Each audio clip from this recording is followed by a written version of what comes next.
አንድ አርቲስት የመጀመሪያው በቃ የመጀመሪያው ያው ዘሰርታ ሜቢ እሱን ደርሶታል ያ ሚካኤል ሚሊዮን አድዋ ሚካኤል ሚሊዮን ከዛ በቃ የመጀመሪያ ስራችሁ ሚካኤል ሚሊዮን በጣም ነው ተደራሽ ነው እኮ ባንዴ ነው የመጀመሪያው ቆሻሻውጡ መጣን ሚካኤል ሚሊዮን እንዲዚ ሆኖ ምናምን አለን እንስናማራ ይሄን ለምን አንተ ለዛው ፈታ ማለት እንደዚህ እንኳን ሰው ቢከለክለው አሳብ ስለሆነ ፈታ ብለን ነው ለዛው የሚያነሳው ትዝ ይላል ለምሳሌ ያሬድ ነጉ ሴፉ ላይ ወጥቶ ቆሻሻ አውጡ ተብለናል ብሏል በስነ ስርዓት ነው የተናገረው ፊት ለፊት አንስቶናልና እሱ አሁን የዛን ጊዜ ይቅርታ ብሏል አይተሻል ምን ያህል ተጽዕኖ 1 ሚሊዮን ምናምን የታየው እኛ እየከነከነን ነበር ምን መሰለህ ሚካኤል ዝም አለ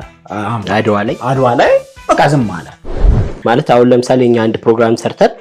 የሆነ ጥሩ ነገሮች ስናይ ያንን ጥሩ ነገር አፕሪሺየት ስናደርግ ገቡላችሁ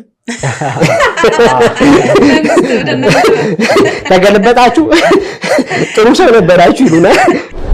እዛኛ ስናይ ሚካኤል ታስሮ ነበር አልን በጥቅም ብለው ማንንም ሰው ከተበዳይ ጎን አብረን እንቆማለን ወይኔ ቲክቶክ አካውንቴን ሰስፔንድ ተደርጓል ሪፖርት አድርጓ ዘግተውታል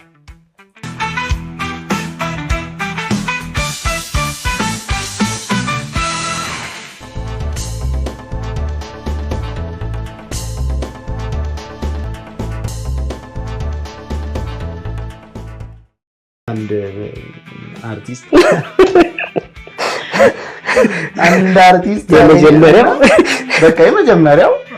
ያው ዘሰርታ ሜቢ እሱን ደርሶታል ያ ሚካኤል ሚሊዮን